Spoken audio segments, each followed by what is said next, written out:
आइए सुनते हैं हरिशंकर परसाई जी का लिखा हुआ व्यंग। मैं नर्क से बोल रहा हूं। हे पत्थर पूजने वालों, तुम्हें जिंदा आदमी की बात सुनने का अभ्यास नहीं, इसीलिए मैं मर कर बोल रहा हूं। जीवित अवस्था में तुम जिसकी ओर आंख उठाकर नहीं देखते, उसकी सड़ी लाश के पीछे जुलूस बनाकर चलते हो। जिंदगी भर तुम जिससे नफरत करते हो, उसकी कब्र पर चिराग जलाने जाते हो। मरते वक्त तक जिसे तुमने चुल्लू भर पानी नहीं दिया, उसके हाड़ गंगा जी ले जाते हो। अरे तुम जीवन का तिरस्कार और मरण का सत्कार करते हो, इसीलिए मैं मर कर बोल रहा हूं। मैं नर्क से बोल रहा हूं। मगर मुझे क्या पड़ी थी कि जिंदगी भर बेजुबान रहकर यहाँ नर्क के कोने से बोलता। पर यहाँ एक बात ऐसी सुनी कि मुझ अभागे की मौत को लेकर तुम्हारे यहाँ के बड़े बड़े लोगों में चकचक हो गई। मैंने सुना कि तुम्हारे यहाँ के मंत्री ने संसद में कहा कि मेरी मौत भूख से नहीं हुई, मैंने आत्महत्या कर ली थी। मारा जाऊं और खुद ही मौत का जिम्मेदार ठहराया जाऊं। भूख से मरूं और भूख को मेरे मरने का श्रेय न मिले। अन्न अन्न की पुकार करता मर जाऊं और मेरे मरने के कारण में भी अन्न का नाम ना आए। लेकिन खैर, मैं ये सब भी बर्दाश्त कर लेता। जिंदगी भर तिरस्कार का स्वाद लेते लेते सहानुभूति मुझे उसी प्रकार अरुचिकर हो गई थी जिस प्रकार शहर के रहने वाले को देहात का शुद्ध घी। लेकिन आज ही एक घटना और यहाँ के लोक में घट गई।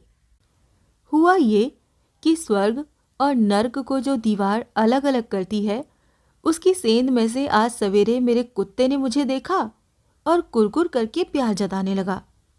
मेरे आश्चर्य का ठिकाना न रहा कि मैं यहाँ नरक में और मेरा कुत्ता उस ओर स्वर्ग में।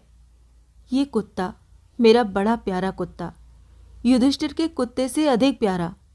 जब से मेरी स्त्री एक धनी के साथ भाग गई थी, तभी से ये कुत्ता मेरा संगी रहा। ऐसा कि मरा भी साथ ही, कभी मुझे छोड़ा नहीं इसने। बगल का सेठ इसे पालना चाहता था। सेठानी तो इसे बेहद प्यार करती, पर ये मुझे छोड़कर गया नहीं, लुभाया नहीं।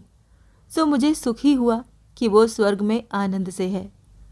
पर मेरे अपने प्रति किए गए अन्याय को तो भुलाया नहीं जा सकता। और भाई, ये तुम्हारा मृत्युलोक तो है नहीं, जहाँ फरियाद नहीं सुनी जाती, जहाँ फरियादी को ही दंड दिया जाता है, जहाँ लाल फीते के कारण आग लगने के साल भर बाद बुझाने का ऑर्डर आता है। यहाँ तो फरियाद तुरंत सुनी जाती है। सो मैं भी भगवान के पास गया और प्रार्थना की, हे भगवान, पृथ्वी पर अन्याय भोगकर इस आशा से यहाँ आया कि न्याय मिलेगा, पर यह क्या कि मेरा कुत्ता तो स्वर्ग में और मैं नर्क में। जीवन भर कोई बुरा काम नहीं किया, भूख से मर गया, पर चोरी नहीं की, किसी के आगे हाथ नहीं फैलाया। और ये कुत्ता, जैसा कुत्ता होता है वैसा ही तो है ये। कई बार आपका भोग खाते पिटाइए और इसे आपने स्वर्ग में रख दिया। और भगवान ने एक बड़ी बही देखकर कहा, इसमें लिखा है कि तुमने आत्महत्या की।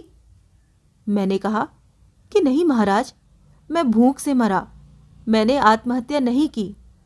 पर वो बोले, नहीं, तुम झूठ बोलते हो। तुम्हारे देश के अन्न मंत्री ने लिखा है कि तुमने आत्महत्या की है।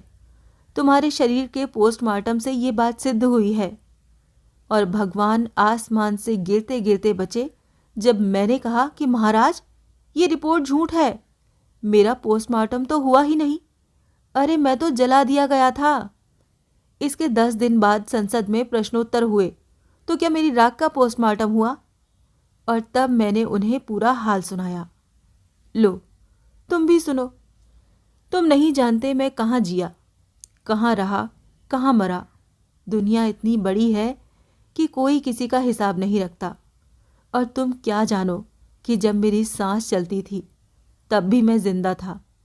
मैं इस अर्थ में जीवित था कि मैं रोज मृत्यु को टालता जाता था। वास्तव में तो मैं जन्म के पश्चात एक क्षण ही जीवित रहा और दूसरे क्षण से ही मेरी मौत शुरू हो गई। तो बाजार की उस अट्टालिका को तो जानते हो, उसी के पीछे एक ओर से पाखाना साफ करने का दरवाज़ा है और दूसरी ओर दीवार के सहारे मेरी छपरी। अट्टालिका का मालिक मेरी छपरी तोड़कर वहां भी अपना पखाना बनाना चाहता था।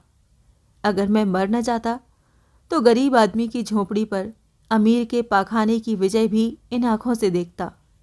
बस यही झोपड़ी में रहा मैं। मेरे आसपास अन्न ही अन्न था। दीवार के उस पार से जो चूहे आते थे वो दिन पर दिन मोटे होते जाते थे, और 2 रोज तक वो इसीलिए नहीं आए कि निकलने का थोड़ा मार्ग बनाते रहे। पर मैं फिर भी भूखा रहा। बेकार था। अनाज 10 रुपए सेर था। इससे तो मेरे लिए मौत सस्ती थी। आखिर मेरी मौत भी आई। जिस दिन आई उस दिन अट्टालिका के उस पार वाले रईस के लड़के की शादी थी। बड़ा अमीर था। सारा गांव जानता था कि उसके पास हजारों बोरे अन्न थे, पर कोई कुछ नहीं कहता था। पुलिस उसकी रक्षा करती थी। और उस दिन मेरी मौत धीरे धीरे काला पंजा बढ़ाती आती थी। ये था हरिशंकर परसाई जी का लिखा हुआ व्यंग। मैं नर्क से बोल रहा हूँ।